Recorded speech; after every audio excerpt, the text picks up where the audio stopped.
मैं मुसाफिर बैठा पटना से दलित लेखक चिंतक हूँ। आज एक सुयोग लगा कि एलएनटी कॉलेज मुजफ्फरपुर में दलित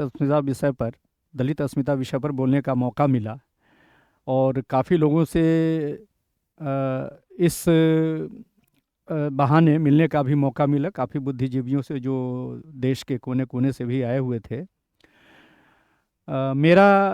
जो सेमिनार में विषय था वो दलित अस्मिता यानी कि दलित विमर्श पर ही बोलना था। तो हिंदी साहित्य में दलित अस्मिता अथवा दलित विमर्श का जो एक कॉन्सेप्ट है वो काफ़ी बाद में आया है। ऐसे हिंदी दलित साहित्य में सबसे पहले हिंदी साहित्य में दलित विमर्श की बात करूं तो इसमें सबसे पहले जो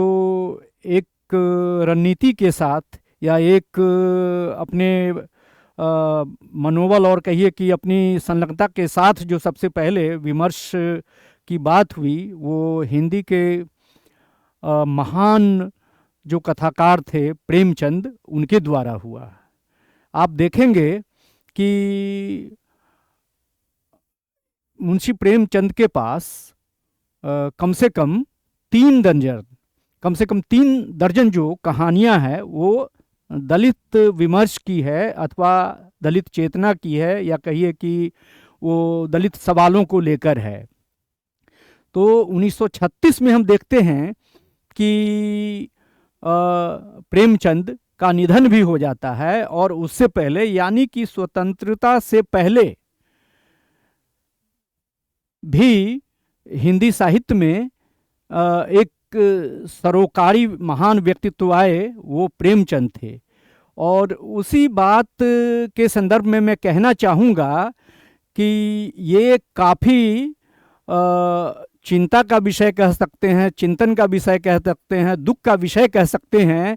कि प्रेमचंद जैसे कथाकार जब 1936 से पहले लगभग 3 दर्जन कहानियां दलित विषय की लिख जाते हैं, उसके बाद भी हिंदी साहित्य में दलित विषय पर एक योजनाबद्ध तरीके से जिस तरह से प्रेमचंद ने काम किया कहानियों पे, या उपन्यास में भी उनके वो सबल दलित चरित्र आए, रंगभूमि हो या गोदान हो, और भी कई उपन्यासों में। तो अब तक भी प्रेमचंद के बाद एक तरह से एक गैप मिलता है कि दलित विमर्श पर, दलित विषय पर जो गैर दलित साहित्यकार है वो उस तरीके से सामने नहीं आ रहे हैं, लेखन में सामने नहीं आ रहे हैं जैसे कि स्वतंत्रता पूर्व प्रेमचंद आए। तो हिंदी साहित्य में मुझे लगता है कि गैर दलितों के बीच से सरोकारी दलित चिंतन परक लेखन के योजनाबद्ध तरीके से आने की बहुतायत में ज़रूरत है। और उस समय में जब साहित्य में प्रगतिशीलता की बात हो रही है, वामपंथी लेखन की बात हो रही है, तब भी ये कमी या अभाव अभी दलित लेखन पर दिखता है। ये एक सवाल है एक तरह से। जहाँ तक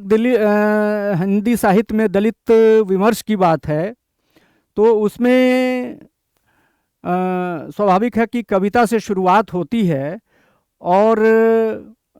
हिंदी साहित्य में सबसे पहले हमें हीरा डोम की कविता अछूत की शिकायत मिलती है, और उसके बाद से फिर बीच में, हालांकि उसी समय अछूतानंद भी यूपी में वो दलित आंदोलन भी कर रहे थे और वो एक बड़े कवि भी थे, लेकिन उनको ये जो हिंदी की का कथित मुख्य धारा का जो साहित्य है उस तरह से उनको वज़न नहीं दिया गया, उनको महत्व नहीं दिया गया। लेकिन एकमात्र जो हीरा डोम के नाम से कविता उपलब्ध थी, जिस कवि का कुछ अता पता भी नहीं था, कोई ऐतिहासिक रूट का भी पता नहीं था, वो हमारे बिहार के ही पटना के कहे जाते थे, उनको इन प्रगतिशीलों ने मुख्य धारा के साहित्य में काफ़ी वो महत्व दिया। तो हिंदी साहित्य में दलित विमर्श की बात करते हुए ये एक मौलिक रेखांकन यानी कि ये शुरुआती रेखांकन करते हुए मुझे थोड़ा और ये कहना है कि दलित साहित्य में जो दलित लेखन की उपस्थिति है, दलित वर्ग से जो लेखन की उपस्थिति है, अब वो काफ़ी व्यापक हो गई है और न चाहते हुए भी जो मुख्य धारा के कथित जो प्रगतिशील जो लोग हैं, जो उसका जो समाज है, उसने उन्हें ये बाध्य होना पड़ा है कि हम दलित साहित्य को भी महत्व दें। और अभी की स्थिति में तो इसका महत्व इतना है कि कम से कम जो विश्वविद्यालय और कॉलेज के पाठ्यक्रम है उसमें भी दलित साहित्य ये काफ़ी महत्व पा रहा है और बहुत योजनाबद्ध तरीके से काफ़ी दलित लेखक है वो लिख पा रहे हैं। लेकिन एक बात अभी भी ये बच जाती है कि जो चाहे वो शोध क्षेत्र में जो गैर दलित आ रहे हैं या दलित आ रहे हैं, वो यदि शोध पीएचडी एमफिल वगैरह के लिए हो रहा है तो उसमें कई बार जो गैर दलित वर्ग से आने वाले जो शोध निदेशक है वो उसमें शोध कार्य में जो करने वाले लोग हैं उसमें वो बाधा पहुंचाते हैं, अथवा जो शोध का स्तर होता है उनके खुद के वो दलित साहित्य से उस तरह से वाबस्ता नहीं होने के कारण बहुत अपरिपक्व कहिए और वो बहुत वो मानक तरीके का शोध भी नहीं हो पाता है। तो मुझे लगता है कि इसमें उच्च शिक्षा में भी वो बेहतर